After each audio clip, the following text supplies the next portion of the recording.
i-flap niya lang dyan and then they will decompose. And then pag magbago ng bedding ng vermiculture, siya na naman yung pagkain. Kailangan pati yung mga leaves. So, ayan, basically ano na siya eh.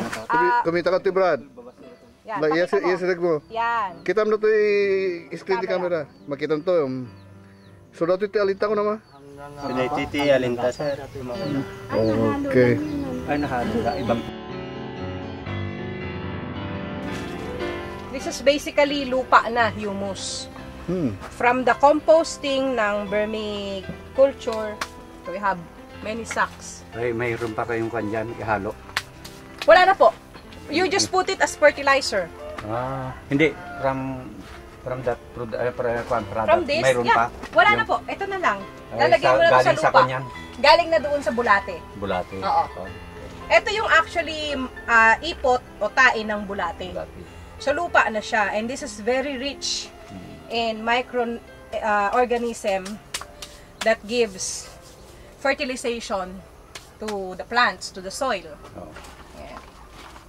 So normally, isang bed na 1 meter by 3 meters, ilan yung naha-harvest natin? Bali, 4 na sako. 4 na sako. Na ganito? 4 na sako na ganito o puno?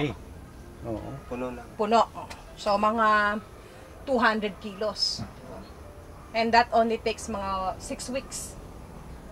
6 weeks. And then pag tini naman yan, yung drinu siya, binabad sa tubig, they will multiply into billions of microorganisms. So, kung maalisan nyo ng soil yun, kakarga nyo ulit? Kakargahan namin ulit ng compost, yung mga damo-damo. And then, yung bulate, kasi isisib yun eh. Ito.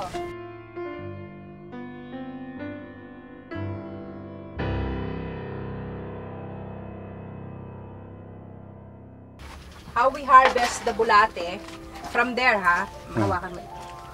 So, basically doon, kunyari ito yung dun sa bulate, lalagay lang nila iyan, and then he will do like this. So, yung mga bulate may iiwan dito. And then he will put it again on the other side. Okay.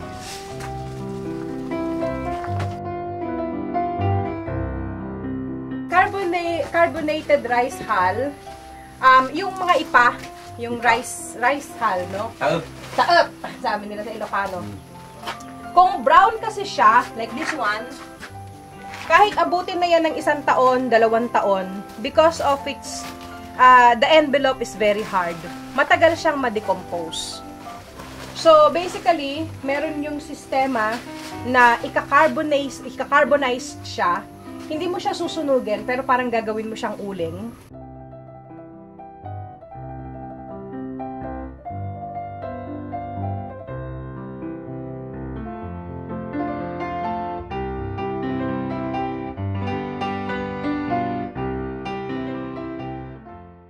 Magpapauling sa ilalim, and then itong mga rice hull, itataob yan dyan. So, para lang din nag-uuling ng kahoy. And then, eventually, pag nagtagal na siya, magiging ganito na yung, yung rice hull. Pero hindi sunog masyado hindi yan? Siya sunog, oo. Ano lang siya, na inuging mo lang? Inuling, oo. Ayun. So, ito ngayon, yung nilalagay din namin, hinahalo dun sa vermicompost. Kung halimbawang marami yung plant, lalo na kung ang pagtataniman ay mais. Kasi ito naman, hino-hold niya yung mga microorganism sa lupa. This can stay sa lupa na, it can hold up to 1,000 years. Earthworms. Kung may langga, may earthworm. Ito, humus na to eh, lupa na ito eh. And these are very rich in microorganism. Very fertile. Yeah, basically itong part na ito ng property, lahat ito dati makikita mo yung mga bato na ganyan. Very bare talaga siya. Mga 8 to 10 years ago. So nung wala nang nagpuputol dito ng puno, wala nang nagsusunog. So na-cover na siya. So kokonti na lang yung makikita mo dito ngayon. Pero itong part lahat na ito, dati para na siyang volcanic rocks. Basically, January pa lang, nag-start ng maglagay ng mga holes. Para pagdating ng May, unang ulan, papasok na yung tubig doon, tsaka nilalagyan na namin ng organic fertilizer. Pagdating ng mga June, July, doon na naglalagay ng seedling. para talagang kapit na kapit siya. And then they can withstand na yung following summer. Well, there is a supplier here sa Abra na nagsabing Gimaras nga daw. Gimaras O mango. di kami naman, this is yellow corn. Yellow corn. Yeah. Okay. And it's non-GMO yellow Non-GMO. corn. It's open pollinated variety. So here we have marigold. So this is very strong. Ayaw ng kwan nito. Ayaw ng Insects. insekto. Oh. Oo. So if you have one here and then you have other plants, so yung Patay masita sa tatime? well, The yellow. yellow. Yung mga insekto actually, malilito na sila. Ito mga ano ito? Capsicum. Capsicum, oo. Bell pepper. We also have here, ito ay kardis. Okay. Oh, look at this one. Oh. Meron tayong another kind of bug. Oh. But they're not really eating the leaves of the kardis. But I assume they eat the leaves of the saluyot. You have a lot of insect.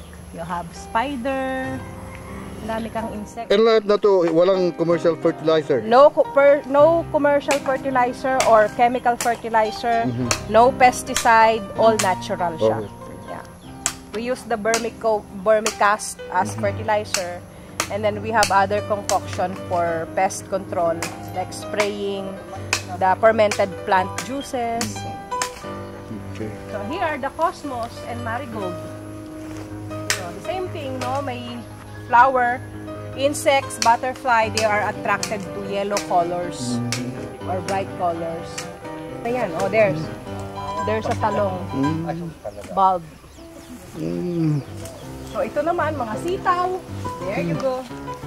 So kahit na merong butas ang mga leaves, but the fruit is very healthy naman. Here is just a test, mga trials lang.